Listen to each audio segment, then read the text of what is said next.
Well, hello friends, and as promised, I'm here to show you how to make a self-watering container out of two 5-gallon buckets.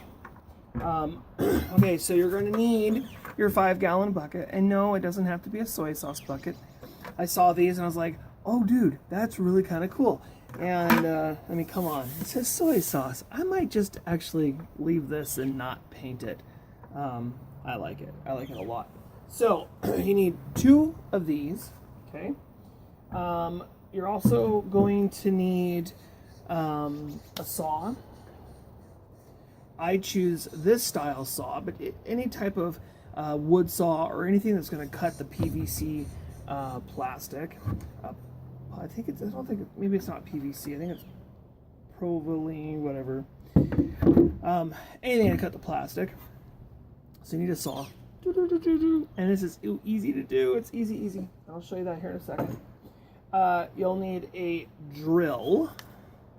Doesn't have to be a power drill. Seriously, it doesn't. It can be my friend, my favorite, the hand drill. Doesn't matter. A drill. Unless you want to find a way to try to do it with a knife or something. That's not the best way to do it. So a drill, it doesn't matter. You can go for the modern or you can go for the old. I mean, you can go for the modern or you can go for the old. I mean, you can go for the modern. Whatever. I tried to make a joke out of it. Didn't work. Okay, so I prefer this. It's environmentally friendly. The energy that it takes is very minimal, and that. But Babette made a comment on my last video, because I kind of want to give you a little spoiler. You're gonna need some sort of drill bit. Now, the diameter of the drill bit is not of the most importance. I wouldn't go any bigger than 1/2 inch, because once you go bigger than 1/2 inch, then you're gonna have a lot of problems with dirt trying to get through and all that kind of stuff. So at least 1/4 inch is good. Whatever you got, 5/8. But you want a drill bit and a drill. Okay. So saw, drill bit. What else would you need in order to do this? Got buckets. You want to clean your buckets. So I suggest just one of these. This is a Scotch-Brite pad. You can get them. They come in different colors, different courses. But I recommend, really getting in and some soap and water and scrubbing these down. It's an option. You don't have to. But this one had zero VOC paint in it, which, by the way, all of my buckets, I believe, except for maybe a small few, maybe like 15 of them, they all had low VOC paint in them at some point in time. I don't think it's a big deal, especially with latex paint, because it kind of just peels right off. And then if you just scrub it really good, and I scrub my buckets really, really good, then you should be fine. All right, so also paint is another option if you want to do paint. All kinds of different colors. This happens to be a Rust-Oleum. It's called Ultra Cover x2. It's a paint and a primer. On this plastic is very smooth. Even if you take a Scotch-Brite or a little bit of sandpaper to it, paint doesn't like to stick to this plastic. Even though it says that it bonds for paint. So Rust-Oleum's a choice. Krylon, I believe, is one of the original paints that you can use. It doesn't matter as long as it says on there that it will bond to plastic. That is the big one. It has to be able to bond to plastic. Otherwise, because you're gonna want, if you paint, you're gonna want to paint just about an inch and a half of the inside of the rim. That way, when you have your dirt in there, you don't see this white ring. You got color and then a white ring, and you want to make sure that over time that paint doesn't come apart and get into your soil. Which, it's not the end of the world. A lot of people, they have gardening beds or whatever, planters, they're made out of, this wonderful pressure treated garbage. It's great for, in my opinion, it's great for decks and patios and stuff, but you don't want around your garden. This, I think, is a lot safer. But anyways, either way, it all breaks down. And that's the other thing, too. When you paint your bucket, you'll get probably twice as much life out of it. These 5-gallon buckets here, they don't have any light protection on them. So after about 5 years, they become really brittle, and they will just kind of crumble and bust and break without any difficulty whatsoever. So it is definitely something to keep in mind. So yeah, definitely keep that in mind. Okay, so what you're going to do is you're going to take your bucket like this, and wherever you want, get as long as you're comfortable.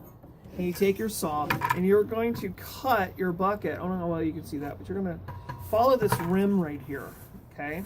You're going to cut your bucket all the way around that rim, and you're going to cut this piece of the rim off. And you're going to end up with one of these and one of these, okay? Remember, they work together. Ta-da! Boom. Uh-oh.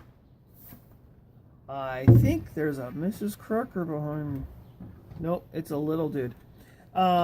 So, yeah, you'll end up with one of these. You'll end up with one of these. This, you could use this for, you know what? At one point in time, I thought, oh, this would be really great. You could stack them and, you know, put potatoes, you know, and as potatoes mound up, you just add another ring to it. They do sit on top of each other okay, but not great. They don't lock together, so unfortunately. But it, I mean, you could still try it. You know, you could figure something out. Put sticks down the sides or whatever.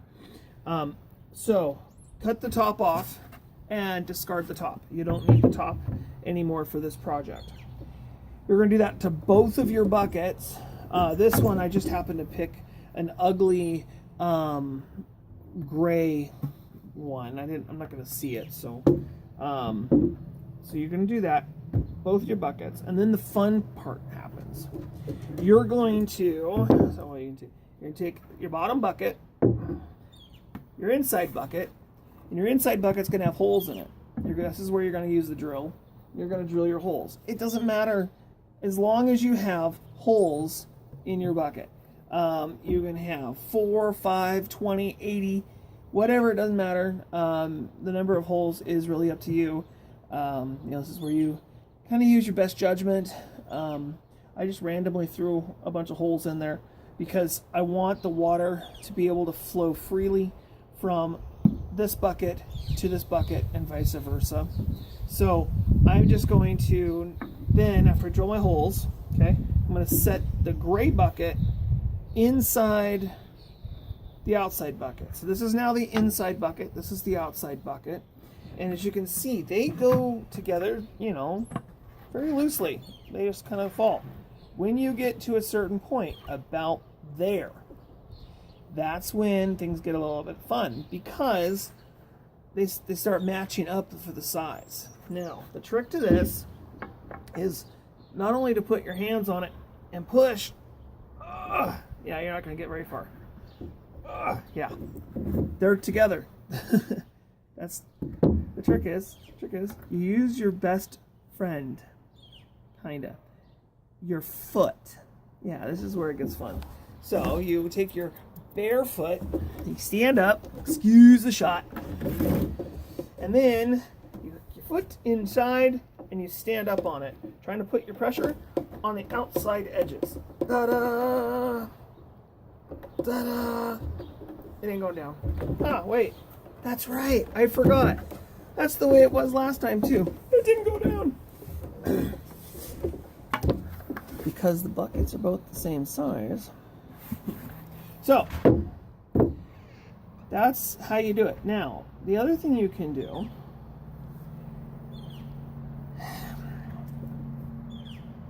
that was supposed to work. It worked last time. Which tells me these buckets are 2 different sizes. Okay, improvise. Because improvisation is what we do. We will take the saw on here again, and we will cut this extra rim off. Okay? And it's easy. I mean, look how simple this stuff cuts right off. I mean, it's...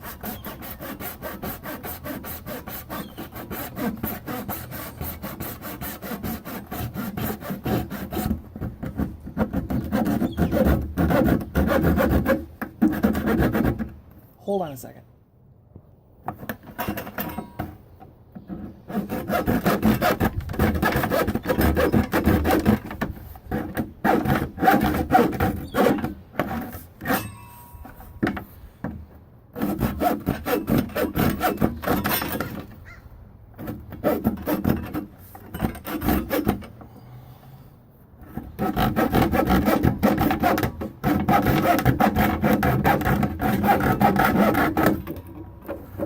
All right.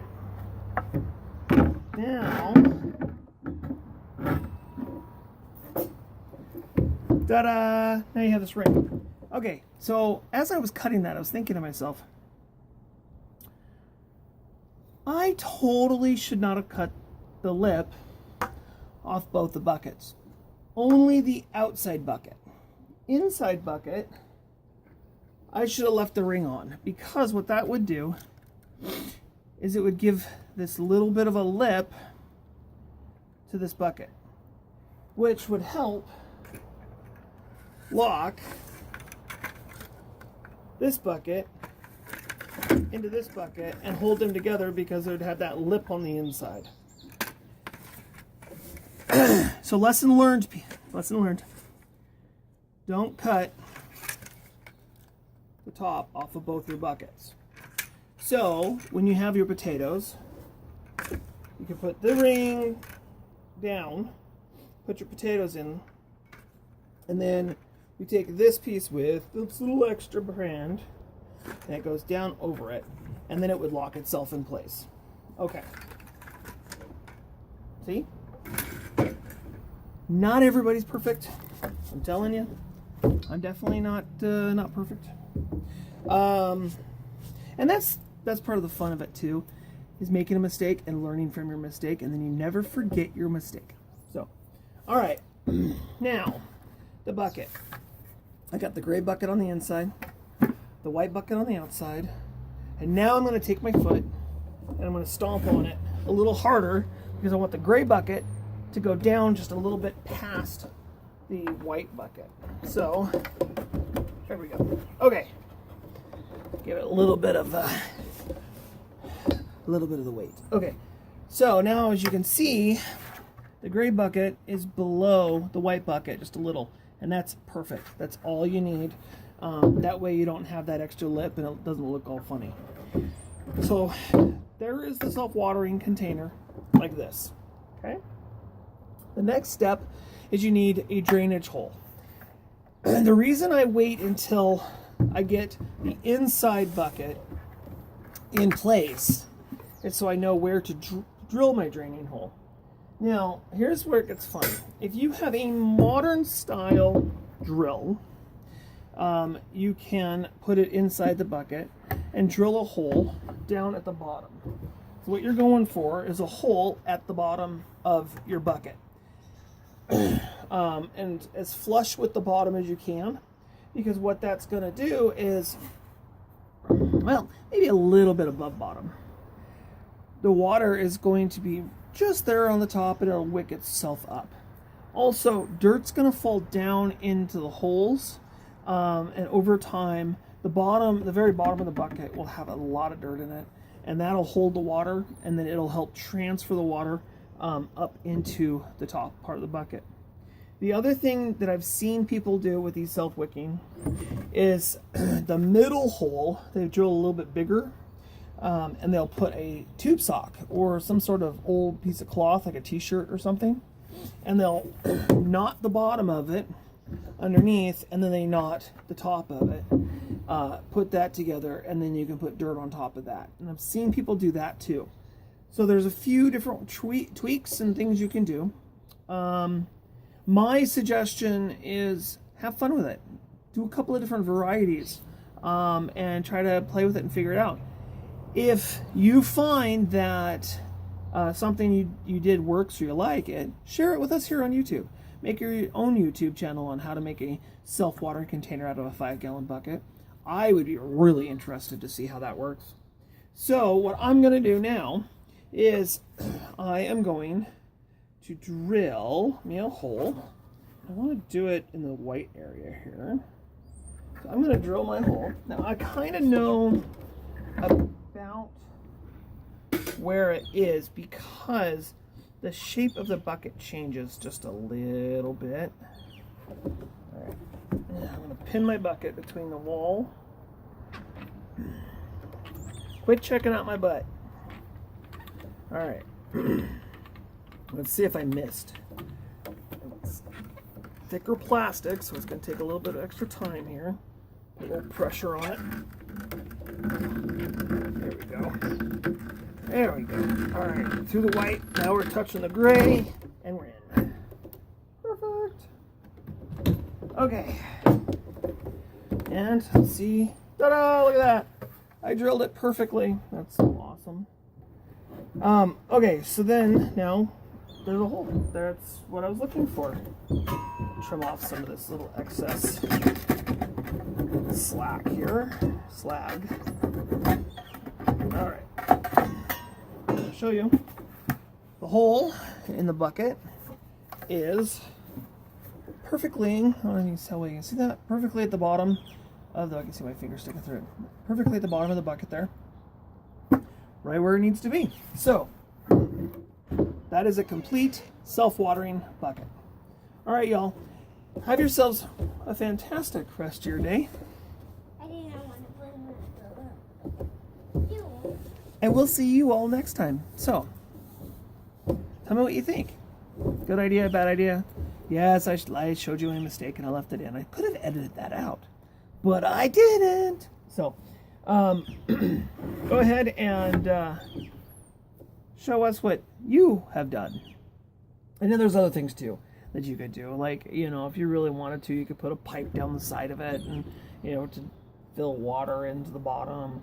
You can put a little tube on the end where you drilled the hole through the side, so the water, instead of going straight down, will go out. You can daisy chain them together.